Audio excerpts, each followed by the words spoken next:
एक बार किशोरी जी ठाकुर जी से बोली हम बंसी बजाएंगे। जो बोले आप बंसी मत बजाओ। बोले क्यों? बोले बजेगी नहीं आप। किशोरी जी बोली अच्छा हमसे नहीं बजेगी। ललता विशाखा तुरंत आ गई, ये पहले आ जाए लड़वे लाल जी थे। का कही तुमने? बोले मैं यूं कह रहा हूँ कि हमारी श्यामाजू बंसी ना बजा पाएंगी। अच्छा हमारी लाडली जू जब चले ना तो उनके पामन की नूपुर उनकी ध्वनि पे राग रागनी वारे वारे जामे, और तुम यूं कह रहे हो हमारी लाडली जी बंसी ना बजा पाएंगी।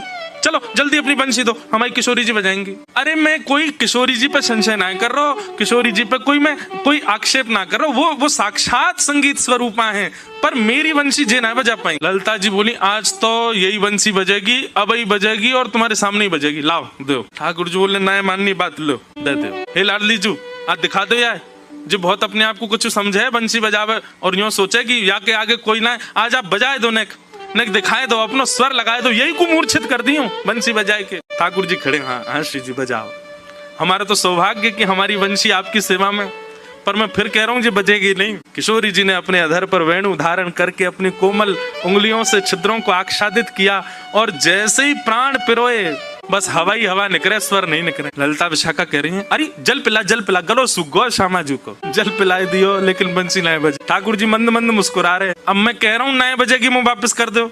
अरे श्यामाजू जी बहुत मायावी है, ये अपनी माया ते कछु कर सके, याने जरूर बंसी बांध दी होगी, याने बंसी को टोना टोटका करके बाकी स्वर सबरे अंतर ध्यान कर दिए, नहीं तो हमारी श्यामाजू कोई स्वर को, कोई संगीत के वाद्य को स्पर्श कर दे, अरे स्पर्श मात्र से बजन लगे, ये बंसी क्यों ना बज रही है। ठाकुर जी बोले पहले वंशी वापस करो फिर बताऊंगा। किशोरी जी ने वंशी वापस करी। ठाकुर जी बोले अच्छा एक बात बताओ, आप वंशी को वादन करते समय मन में कौन को चिंतन कर रही? किशोरी जी बोली मैं तो कोई भी वाद्य बजाऊं आपको ही चिंतन करूं। बोले यही तो गलती कर रही हो, ये वंशी जो है ना हमारी अनन्य भक्त है। अनन्य को मतलब कहा होवे एक के अलावा दूसरे को ना भजे, और या वंशी में नित्य आपको ही चिंतन होवे, या वंशी में नित्य आपको स्मरण होवे, ये वंशी आपकी भक्ता है, और आप या वंशी से मेरी भक्ति करोगी तो ये वंशी कैसे बजेगी।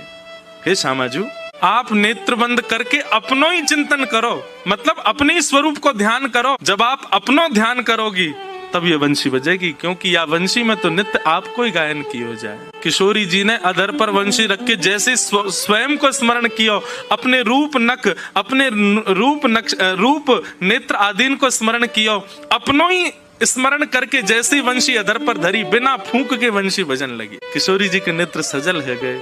आपकी या अनन्य प्रेम पे ही तो मेरा मन करे कि मैं वारी वारी जाऊं।